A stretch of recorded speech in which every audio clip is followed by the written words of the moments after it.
دعا میں شامل ہونا، کیا عید کے دن عورت کو بھی عیدگاہ جانا چاہیے اور وہاں جا کر دعا میں شامل ہونا ضروری ہے؟ نبیہ اعجاز نیپال سے حدیث میں آتا ہے نبی صلی اللہ علیہ وسلم نے فرمایا کہ عید کے دن خواتین بھی عیدگاہ میں آئیں، یہاں تک کہ جو حائضہ خواتین ہیں وہ بھی آئیں تاکہ مسلمانوں کے ساتھ دعا میں شریک ہوں۔ تو اس حدیث کی روح سے بہت سے علماء یہی کہتے ہیں کہ عید کے دن عورت کو بھی آنا چاہیے، لیکن یہ بات ضرور ہے کہ عورت جو عیدگاہ میں جائے گی تو خوشبو لگا کے نہیں جا سکتی، وہ زینت والے کپڑے پہن کے نہیں جا سکتی، مکمل 100% پردے میں جائے گی وہ۔ تو آج کل ان شرائط کا خواتین خیال نہیں کرتی۔ ہم دیکھ رہے ہیں کہ عیدگاہ میں جن عیدگاہوں میں خواتین آتی ہیں وہ عیدگاہ کم اور مینا بازار زیادہ بنا ہوتا ہے، وہ تو بالکل ایک انٹرٹینمنٹ کا وہ بنا ہوتا ہے، ایک بے پردگی کا ایک عجیب سا ماحول ہوتا ہے۔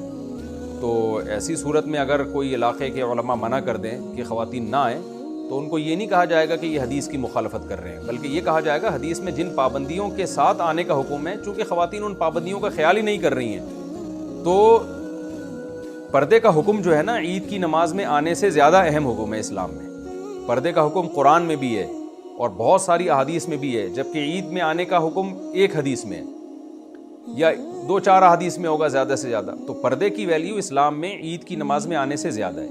تو بہرحال اصل حکم یہی ہے کہ خواتین بھی عیدگاہ میں جائیں نماز پڑھنے کے لیے، یہاں تک کہ جو ناپاک خواتین یعنی حیض کی حالت میں خواتین ہیں، ناپاکی کی حالت میں ہیں، وہ بھی جائیں اور خطبے میں شریک ہو جائیں، جو خطبے کے آخر میں دعا ہوتی ہے تو اس میں شریک ہو جائیں۔ لیکن میں نے بار بار بتایا کہ یہ مشروط ہے پردے کی پابندی کے ساتھ۔ اگر پردے کی پابندی ہوگی تو پھر ٹھیک ہے، نہیں ہوتی جیسے کہ نظر تو یہی آ رہا ہے کہ خواتین آج کل پابندی نہیں کرتی ہیں، تو پھر اگر کوئی ان کو روک دے تو اس روکنے والے کو حدیث کا مخالف بہرحال نہیں کہا جا سکتا کہ یہ حدیث پہ عمل نہیں کر رہے۔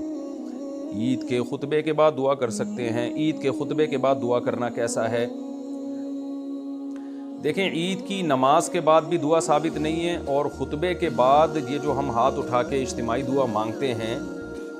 امام دعا مانگ رہا ہوتا ہے اور مقتدی آمین آمین کہہ رہے ہوتے ہیں، یہ بھی ثابت نہیں ہے۔ ہاں، دعا ضرور ثابت ہے، لیکن وہ کب ثابت ہے کہ خطبے میں ہی نبی صلی اللہ علیہ وسلم دعائیہ کلمات کہا کرتے تھے، جیسے کہ جمعے کے خطبے میں، جمعے کی نماز کے بعد بھی دعا ثابت نہیں ہے، جمعے کی نماز سے پہلے بھی ثابت نہیں ہے، جمعے کی نماز اور خطبے میں دعا ثابت ہے لیکن وہ بھی ہاتھ اٹھا کے نہیں۔ تو رسول اللہ صلی اللہ علیہ وسلم جیسے جمعے کا خطبہ دیتے تھے تو دوسرے خطبے کے آخر میں آپ دعا مانگتے تھے، تو وہ ہاتھ اٹھائے بغیر خطبے کے انداز میں۔ تو عید میں بھی ایسا ہی ہے، تو اس لیے نہ پہلے ہے نہ بعد میں۔ البتہ یہ بات ضرور ہے کہ چونکہ ہمارے ہاں خطبے کے آخر میں دعائیں عربی میں ہوتی ہیں، عوام کے سمجھ میں نہیں آتی وہ، تو اس لیے عوام کو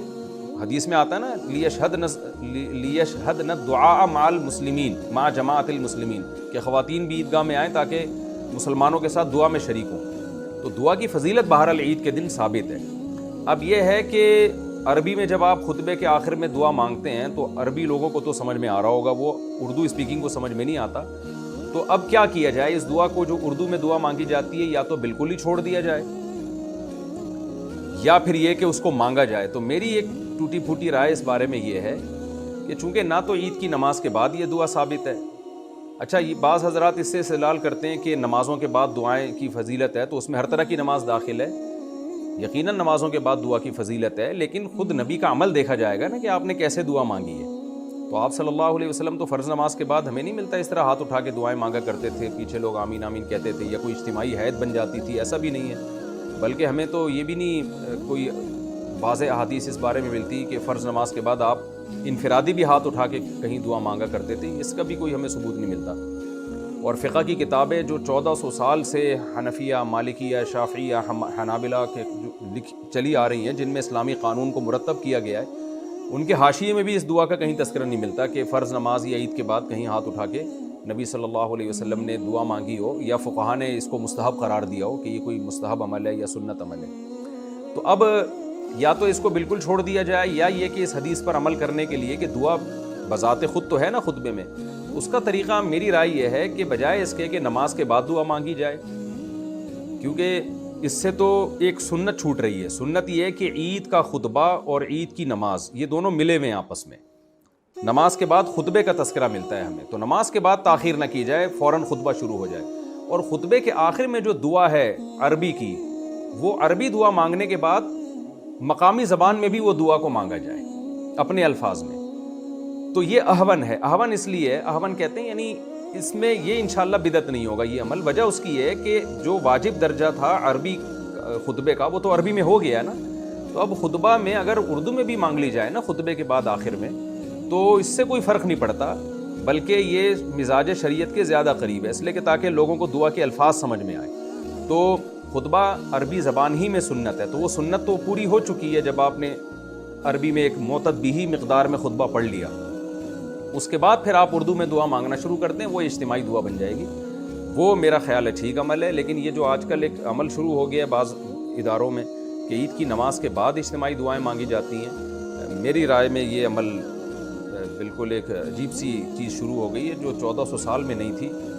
واللہ عالم. بہرحال بعض علماء اس کو کہہ رہے ہیں کہ ٹھیک ہے, لیکن ہمیں اس پر اطمینان نہیں ہے. آگے چلتے تو مانگنی ہونا, اگر مانگنی ہی ہو تو خطبے کے آخر میں مانگی جائے, خطبے کے بعد مانگی جائے. اور عید کی نماز کے بعد دعا مانگنے میں ایک حرج یہ بھی ہے کہ یہ مشاہدہ ہے کہ عید کی نماز کے بعد جب دعا مانگتے ہیں نا امام صاحب, تو دعا جیسے ہی ختم ہوتی ہے لوگ اٹھ کے جانا شروع کر دیتے ہیں, کیونکہ لوگوں کے ذہن میں ایک بات ہے کہ جب کوئی بھی عمل کمپلیٹ ہوگا تو اس کے بعد دعا ہوتی ہے. تو بہت سے لوگ سمجھ رہے ہوتے ہیں کہ اب نماز کمپلیٹ ہو گئی, چلو جی اب گھر چلو. تو اس لیے مانگنی ہی ہو تو خطبے کے بعد دعا مانگی جائے اور خطبے کے آخر میں اس کو ایڈ کر دیا جائے. تو زیادہ زیادہ اس میں خرابی یہ ہوگی کہ بھئی عربی خطبے میں آپ نے ایک اردو کے الفاظ کا اضافہ کر دیا, تو اس میں کوئی حرج نہیں ہے. جو واجب درجہ تھا یا سنت درجہ تھا وہ عربی میں ہو چکا ہے.